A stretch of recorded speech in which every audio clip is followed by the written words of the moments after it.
Hi.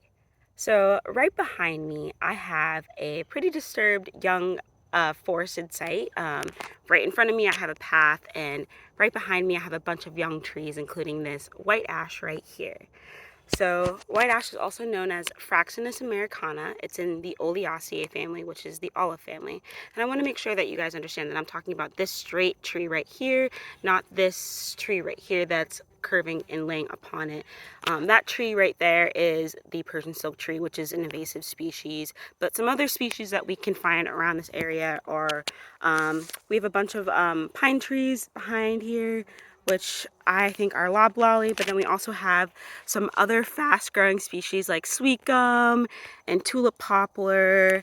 So this site, you can tell, is pretty disturbed, and white ash fits right into this because it's a pretty fast-growing species that tends to grow in disturbed sites similar to this. And also, white ash is one of the ash species that is most commonly found across America. So it's pretty common to find ash around.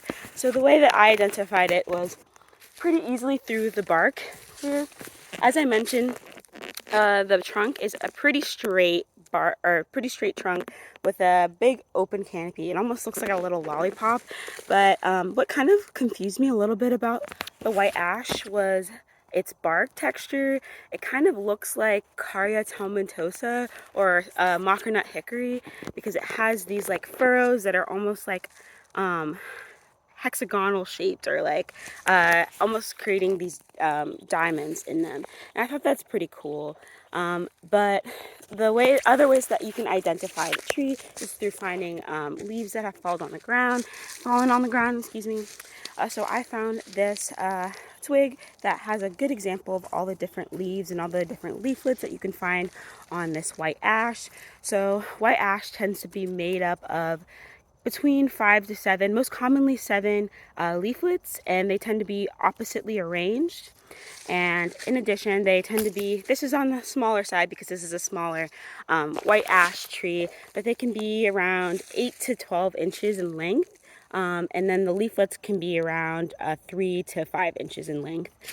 So as I mentioned, the bark is kind of like a darkish color, but with many furrows and diamond-shaped ridges.